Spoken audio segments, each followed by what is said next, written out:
जय माता दी दोस्तों। वर्ल्ड बेस्ट मैजिक में आपका हार्दिक स्वागत है। कैसे हैं आप सब? ये बताने के लिए कमेंट बॉक्स में जय माता दी जरूर लिखें। दोस्तों, आज हम इस वीडियो में बात करेंगे जीवित पुत्र का व्रत यानी जितिया व्रत के संपूर्ण नियमों के बारे में कि आपको नहाए खाए से लेकर जितिया व्रत पारण के दिन तक कौन कौन से जरूरी नियम या सावधानियों का ध्यान रखना चाहिए, और अगर आपकी सास नहीं है तो आपको व्रत कैसे करना चाहिए, और दातून आपको कब और किस वृक्ष का करना चाहिए। साथ ही हम आपको बताएंगे कि इस दिन बालों में कंघी करें या फिर नहीं। इसके अलावा नहाए खाए, सरगी और पारण में आपको क्या क्या खाना चाहिए, ये सभी जानकारी आपको इस वीडियो में मिलेंगी। लेकिन अगर अभी तक आपने हमारे चैनल वर्ल्ड बेस्ट मैजिक को सब्सक्राइब नहीं किया है तो जल्दी से सब्सक्राइब करके बेल आइकन दबा दें। साथ ही इस वीडियो को लाइक करें और ज़्यादा से ज़्यादा शेयर करें। तो आइए शुरू करते हैं। दोस्तों, जीवित पुत्र का व्रत अश्विन मास के कृष्ण पक्ष की अष्टमी तिथि को मनाया जाता है। ये व्रत माताएं अपनी संतान की दीर्घायु और खुशहाली की कामना से करती हैं। दोस्तों, जीवित पुत्र का व्रत सबसे कठिन व्रतों में से एक है, क्योंकि इस व्रत में पूरे दिन और पूरी रात निर्जल और निराहार रहकर माताएं व्रत करती हैं। इन 24 घंटों के दौरान माताएं दातून तक नहीं करती हैं, यानी खर भी मुंह में नहीं डालती हैं। इसीलिए इस व्रत को खरजितिया कहा जाता है। आपको बता दें कि यह व्रत 3 दिनों तक चलता है। जितिया व्रत अश्विन मास के कृष्ण पक्ष की सप्तमी से लेकर 9वीं तिथि तक रखा जाता है, जिसमें से पहला दिन नहाए खाए, दूसरा दिन निर्जला व्रत जिसे खरजितिया कहते हैं, और तीसरा दिन जितिया व्रत का पारण किया जाता है। दोस्तों, सबसे पहले हम जानते हैं नहाए खाए के नियम क्या हैं। आपको बता दें कि जितिया व्रत के पहले दिन यानी नहाए खाए को सूर्यास्त के बाद कुछ भी नहीं खाना चाहिए। ऐसा करने से व्रत खंडित हो जाता है। इसका फल संतान को मिलता है, तो व्रत खंडित होने पर बुरे प्रभाव भी संतान को ही झेलने पड़ते हैं।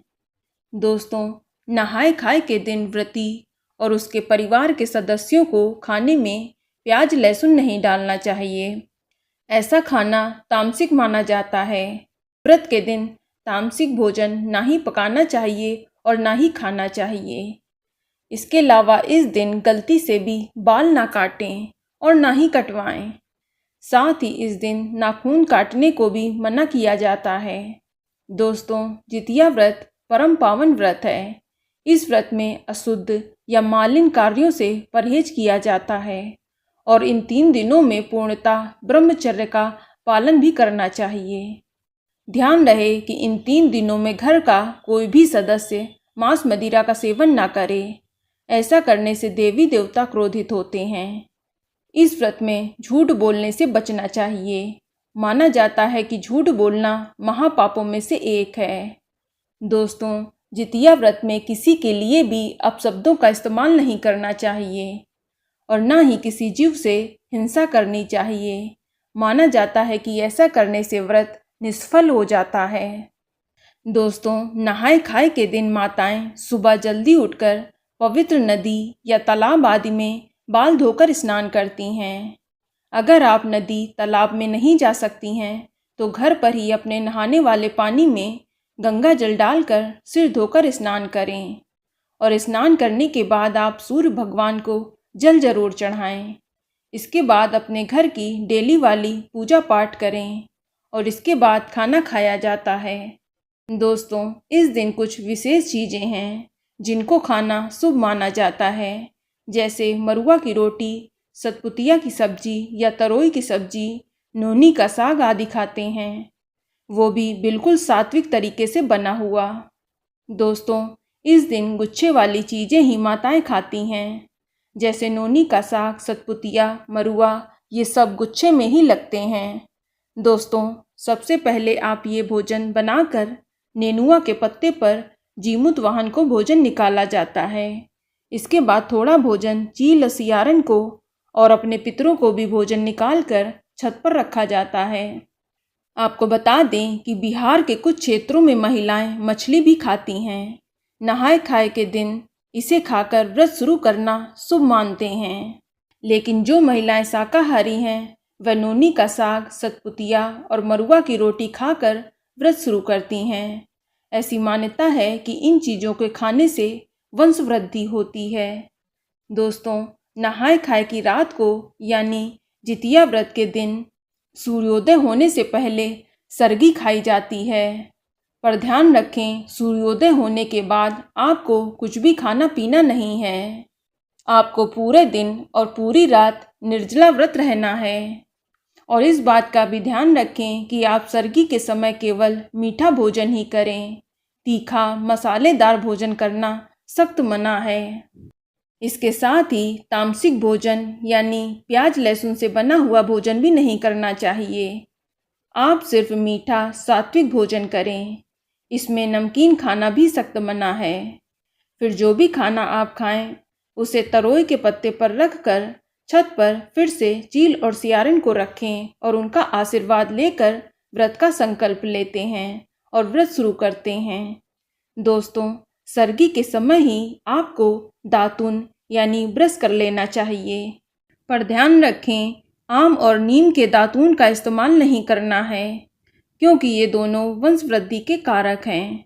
आप सिर्फ अमरूद या फिर किसी अन्य डाली की दातून का इस्तेमाल करें। यदि आप ब्रश का इस्तेमाल करना चाहते हैं तो ध्यान रखें कि अपना पुराना ब्रश का इस्तेमाल ना करें।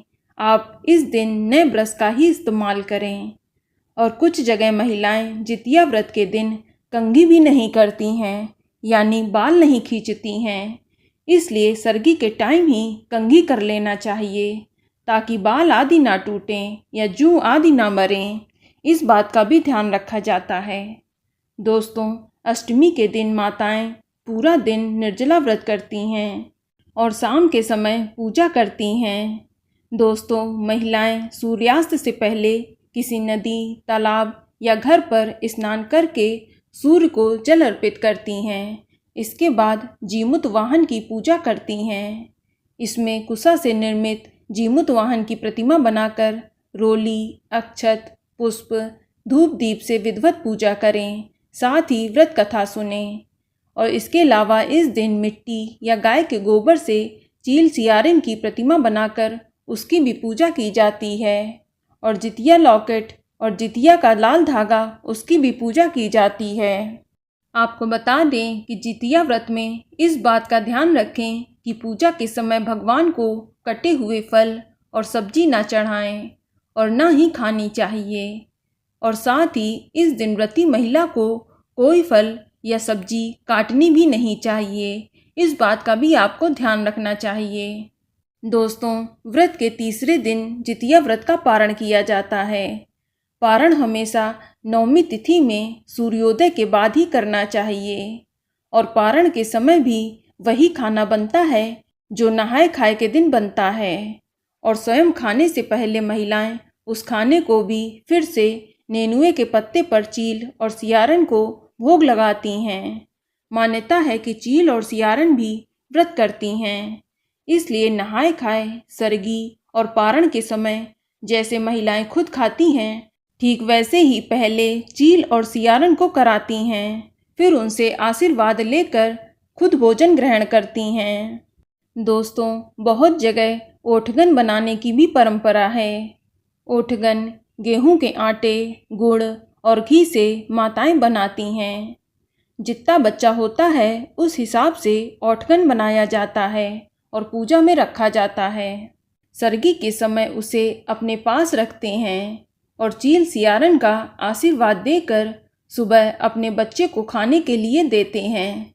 ध्यान रखें कि यह प्रसाद सिर्फ बच्चे ही खाते हैं, दूसरा कोई भी इस प्रसाद को नहीं खाता है।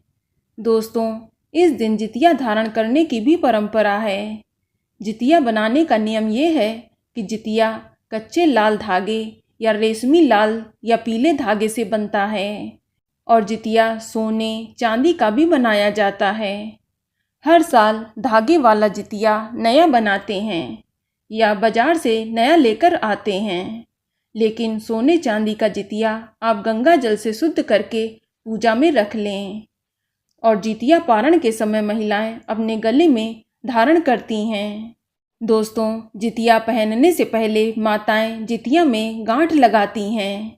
आपके जितने बच्चे हैं उतनी गांठ आपको जितिया में लगानी है। फिर धागे वाला जितिया माताएं आशीर्वाद स्वरूप अपने बच्चों को पहनाती हैं।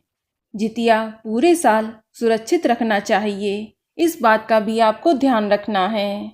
दोस्तों, जितिया व्रत में आपको कुछ गलतियां भी नहीं करनी चाहिए, जैसे इस दिन आपको कटाई, सिलाई ये सब नहीं करना चाहिए और अपने बच्चों पर क्रोध भी नहीं करना चाहिए। और अगर आपकी सास नहीं है तो आप नहाए खाए से एक दिन पहले यानी षष्ठी तिथि को ही अपने बाल मिट्टी से धो लें। कहा जाता है कि नहाए खाए के दिन बाल धोने से सास के मुंह में मिट्टी जाता है, इसलिए आप नहाए खाए से एक दिन पहले ही बाल धो लें। लेकिन जिनकी सास हैं वह नहाए खाए के दिन बाल धोकर नहाएं। बाकी सारे नियम सेम हैं। और जिनकी सास नहीं है उन्हें पारण के समय दान करना भी बेहद ज़रूरी होता है। आप पारण के समय चावल, दाल, आलू, नमक, घी, दही, हल्दी ये सब दान करना चाहिए। ऐसा माना जाता है कि जिनकी सास नहीं है वह इन सब से अपना पारण बनाकर खाती हैं। साथ ही जितिया का भी दान किया जाता है। तो दोस्तों, आप जितिया व्रत में इन सभी नियमों का और सावधानियों का ध्यान रखें। तो दोस्तों, ये जानकारी आपको अच्छी लगी तो कमेंट में जय माता दी ज़रूर लिखें। और अगर आपका कोई सवाल हो तो उसे कमेंट बॉक्स में अवश्य पूछ लें। और इस वीडियो को लाइक करें, शेयर करें और साथ ही साथ चैनल को सब्सक्राइब करें। धन्यवाद।